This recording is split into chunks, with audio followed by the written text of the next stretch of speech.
Man, let's talk about Sha'Carri Richardson. What a firecracker, right? This young woman, blazing speed, hair like a comic book hero. She was set to light up the Tokyo Olympics. Everyone was watching. She'd just dominated the US trials. We're talking a serious contender for gold. Then bam, the news hits, a positive test for cannabis. Cannabis, not some crazy steroid, weed. And just like that, her Olympic dream went up in smoke. It was brutal. People were losing their minds. Here's this incredible athlete, sidelined for something legal in many states. She said she used it to cope with her mother's death. Can you imagine that pressure? The grief, the spotlight, the Olympics looming. It's a heavy load for anyone, let alone a young athlete. This whole situation with Sha'Carri, it wasn't just about one athlete. It ripped the lid off a much bigger conversation. What's the deal with cannabis in sports? Why is it banned? Does it actually make you a better athlete, or is this whole thing just a relic of old-school thinking? Her suspension, as tough as it was for her, really forced everyone to look at these questions. It became a global talking point overnight. Suddenly, sports commentators, doctors, even politicians were weighing in. Sha'Carri Richardson became the unwilling poster child for a debate that's shaking the very foundations of athletic competition. And you know what? It's a debate we desperately need to have. So when you think stoner, what pops into your head? Probably some dude on a couch, surrounded by snack wrappers, right? The whole Cheech and Chong vibe. That lazy stoner stereotype is powerful, man. It's been pushed for decades. The idea that if you smoke weed, you're unmotivated, you're slow, you're just gonna giggle and eat chips. But then you look at the world of elite sports, and that stereotype just shatters into a million pieces. It doesn't hold up to reality, not even close. Think about it. We've had guys in the NBA, absolute legends, who've talked about using cannabis. NFL players, man, the estimates are wild. Some say over half the league uses it or has used it. These aren't guys sitting on the bench. These are players enduring brutal hits, playing through insane pain, performing at the highest level imaginable. Are they lazy? Are they unmotivated? Hell no. They're some of the most disciplined, driven individuals on the planet. The idea that cannabis automatically turns you into a couch potato is just plain wrong. The point is, the lazy stoner is a caricature. It's a myth. And it's a harmful one, especially when it's used to justify outdated policies that affect people's lives and careers. This whole quest for a performance edge, it's not new, not by a long shot. Humans have been trying to get stronger, faster, tougher, and more focused since the dawn of time. It's practically baked into our DNA. We're always looking for that little something extra. Go back to the ancient world. Think about the Viking berserkers. Those dudes were terrifying. They'd go into this trance-like fury in battle. Some historians think they were using hallucinogenic mushrooms like Amanita muscaria to achieve that state. Crazy, right? But effective, apparently. Then you've got the Greek Olympians. We picture them all pure and natural, competing for the glory of Zeus. But historical accounts suggest they weren't just relying on olive oil and good genes. They had special diets, concoctions, maybe even some pretty weird stuff. Some texts mention eating animal hearts or testicles for strength and virility. They were experimenting, trying to find anything that would give them an advantage over their rivals. It sounds wild, but it's the same fundamental drive we see today.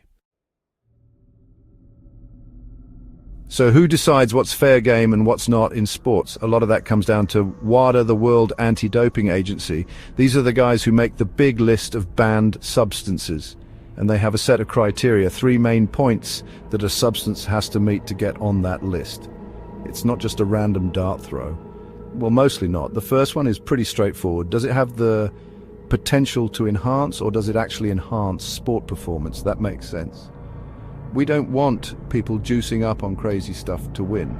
The second criterion is whether the substance represents an actual or potential health risk to the athlete. Again, sounds reasonable.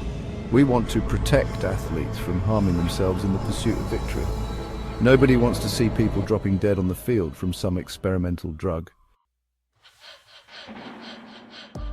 Section 5, science then versus science now. The cannabis brain flip.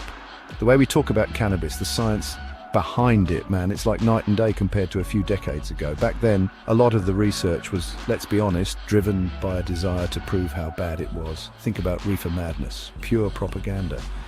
A lot of the early studies were small, sometimes poorly designed, and often funded by governments that already had a strong anti-drug stance. They were looking for the negatives, and surprise, surprise, they found them, or at least they highlighted them. These old studies would talk about a motivational syndrome, gateway drug theories, all sorts of scary stuff. And that narrative stuck for a long, long time. It shaped public perception, it shaped laws, and it definitely shaped the policies of sports organizations. If the prevailing science tells you something is harmful and makes you lazy, of course you're going to ban it for athletes, but science doesn't stand still, does it? Thank God. Now, fast forward to today, 2025. The landscape is completely different. We've got the discovery of the endocannabinoid system in our own bodies. This system is involved in regulating all sorts of things: mood, pain, appetite, sleep, memory. And the cannabinoids in the cannabis plant, like THC and CBD, interact with this system. Section 6, the runner's high, reimagined cannabis and workout vibes. So, does cannabis actually make you a better athlete in the traditional sense? Like, will smoking a joint make you lift 50 more pounds or shave seconds off your sprint time? Probably not directly, no. The evidence for that kind of direct, acute performance enhancement, especially for THC-heavy cannabis, is pretty thin. In fact, for some tasks requiring quick reaction time or complex coordination, it might even be a hindrance right after you use it. But that's not the whole story, not by a long shot. Where things get interesting is when you look at how cannabis might affect the of working out, the motivation, the recovery. Athletes, especially endurance athletes, talk about getting into a flow state. That feeling where you're completely absorbed, time melts away, and movement feels effortless. Some users report that cannabis can help them achieve that state more easily. It can quiet the mental chatter, help them focus on their body, on the rhythm of their breathing, on the sensation of movement. Section 7, booze, pills and plants, choosing your poison or medicine. It's always wild to me how we view different substances in society, especially when it comes to sports.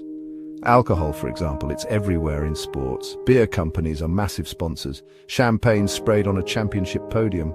Athletes go out and party, and yet alcohol is a known toxin. It dehydrates you, it impairs recovery, it can lead to addiction, it causes all sorts of health problems. But it's largely accepted, even celebrated within the sports world. The hypocrisy is just staggering. Then you've got opioids. The painkiller crisis in sports, especially in high-impact leagues like the NFL, has been devastating. For years, players were handed powerful, addictive narcotics like candy to keep them on the field. Guys playing through horrific injuries, masking the pain, only to end up with chronic health issues and crippling addictions down the line. We've heard the horror stories from so many retired players. It's a tragedy. Section 8, the spirit of sport. Is cannabis cheating or evolving? That spirit of sport argument from WADA, it's a tricky one. It sounds noble, right? The ethical pursuit of human excellence, but what does it really mean in the 21st century, especially in 2025? Is the spirit of sport some fixed ancient code written on a stone tablet? Or is it something that evolves with society, with our understanding of science, with our cultural values? I tend to think it's the latter. What was considered sporting 100 years ago might look very different from what we consider sporting today. Think about how much sports have changed. We have advanced nutrition, insane training regimens, high-tech gear, sports psychology. All these things are designed to optimize performance, to push human limits. Are they all strictly natural talents, or are they enhancements? Where do we draw the line? If an athlete uses cannabis to manage chronic pain from years of competition, allowing them to continue training and competing, is that violating the spirit of sport, or is it a reasonable way to manage a health issue? Cultural values around cannabis are shifting dramatically. Look at legalization movements around the world. More and more places are recognizing it for medical use, for recreational use. Public perception is changing. Section 9, green gold and the finish line, the future of cannabis in sports. Let's not kid ourselves, there's a massive business angle to all of this. The cannabis industry is exploding. We're talking billions and billions of dollars. CBD products are already everywhere. Oils, creams, drinks, you name it. And as THC becomes more widely legalized and accepted, that market is just going to get bigger. Now, Imagine the intersection of this booming industry with the equally massive world of sports. The potential is just staggering, man. It's green gold. Think about sponsorships. For years we've seen alcohol and tobacco companies, though less so now with tobacco heavily involved in sports. What's to stop cannabis brands, especially in legal markets, from doing the same? You could see athletes sponsored by CBD companies or even THC brands where it's permissible. Teams and leagues could have official cannabis partners. It sounds a little wild right now given the current rules in many major sports, but money talks. And there's a lot of money to be made here. Beyond sponsorships, there's the whole market for sports-related cannabis products. Think about formulations specifically designed for athletes, maybe a CBD topical for muscle recovery, or a low-dose THC edible for focus and flow during training. The innovation potential is huge, and with that comes investment opportunities. People are already pouring money into cannabis startups.